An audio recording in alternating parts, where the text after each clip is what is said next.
Imagine a clash of titans so colossal that it could shake the very fabric of prehistoric history. A battle between two of nature's most fearsome predators, each reigning supreme in its own dominion, one ruling the vast and uncharted depths of the ocean, the other slithering with silent precision through dense jungles and murky swamps.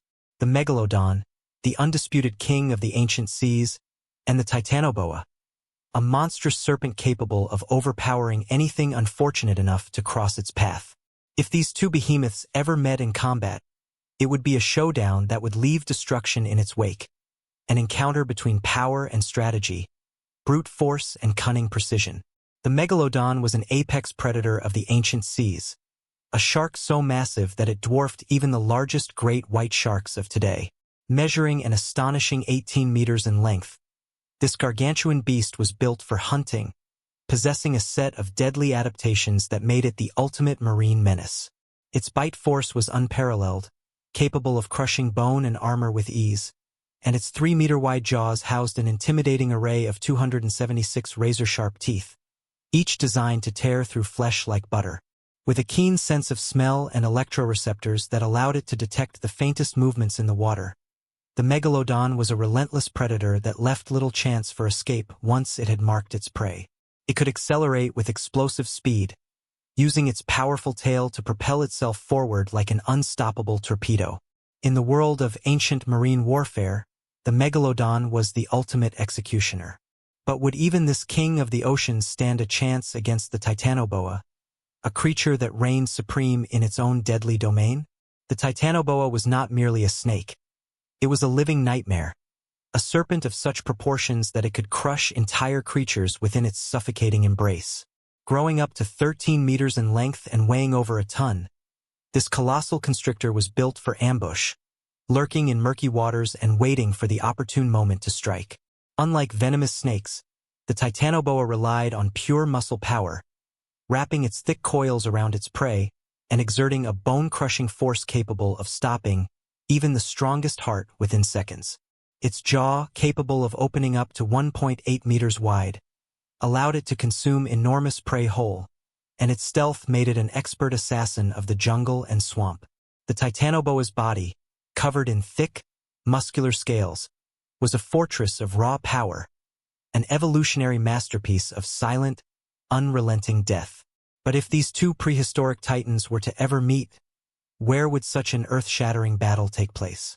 The Megalodon thrived in the open ocean, where it could use its immense size and speed to hunt with precision, while the Titanoboa ruled the dense, humid jungles and the dark, murky waters of swamps and estuaries.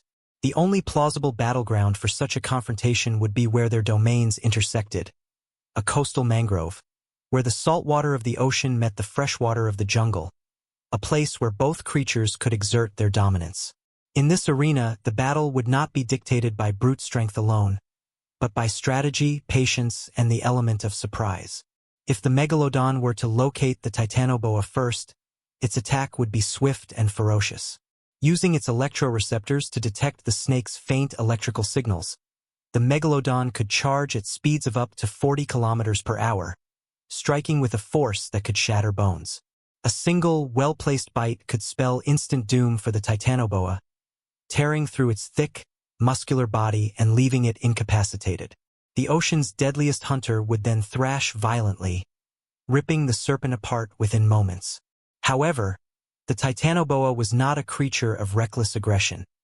It was a patient predator, a master of ambush and stealth. If it could remain hidden long enough for the Megalodon to get too close, the serpent could strike with lightning-fast precision, sinking its curved teeth deep into the shark's flesh before wrapping its muscular coils around its enormous body.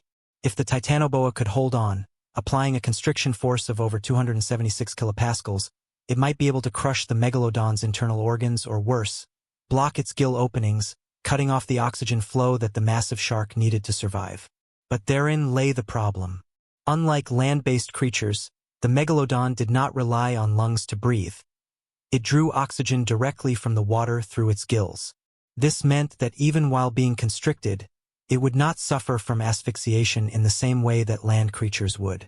Furthermore, the Titanoboa's bite, while powerful, was not designed to instantly kill a creature of the Megalodon's magnitude. It could constrict, yes, but it lacked the speed and precision to deliver a killing strike fast enough to prevent retaliation. In deeper waters, the Megalodon would have the clear advantage. With its sheer size, power, and razor-sharp teeth, it could rip through the Titanoboa's flesh in a matter of moments, violently shaking its serpent adversary until it could no longer hold on. A single decisive bite could split the snake in two, making the Megalodon the clear victor in the depths of the ocean. However, if the battle were to take place in shallower waters, the odds could shift dramatically. The Titanoboa, being an expert in swampy and marsh-like environments, could use the terrain to its advantage, weaving between trees, hiding beneath submerged roots, and striking when the Megalodon least expected it. If the snake could lure the shark into shallow waters, where it could no longer maneuver as effectively, it might have the opportunity to wrap itself around the Megalodon's body, applying unrelenting pressure until the shark's movements slowed to a fatal halt. In such an environment, the Titanoboa would reign supreme. Ultimately, the outcome of this prehistoric deathmatch would be determined by the battlefield itself. In open water, the Megalodon's speed, power, and devastating bite force would almost certainly secure its victory. But in a tangled, swampy battleground, where the Titanoboa's ambush tactics and crushing strength could come into play, the snake might just have a fighting chance. But this battle, as ferocious and exhilarating as it might seem, is one that will forever remain a fantasy. The Megalodon and the Titanoboa lived in vastly different time periods, separated by millions of years. The Megalodon ruled the oceans from around 20 million years ago until its extinction 3.6 million years ago, while the Titanoboa slithered across the Earth during the Paleocene epoch, over 56 million years ago. Though they never crossed paths, their legacies live on as two of the most terrifying predators to ever walk or swim the planet. But if you thought this battle was intense, imagine an even more nightmarish scenario. What if the Megalodon came face to face with its ultimate nemesis, the monstrous Leviathan whale? That, my friends, is a showdown for another time.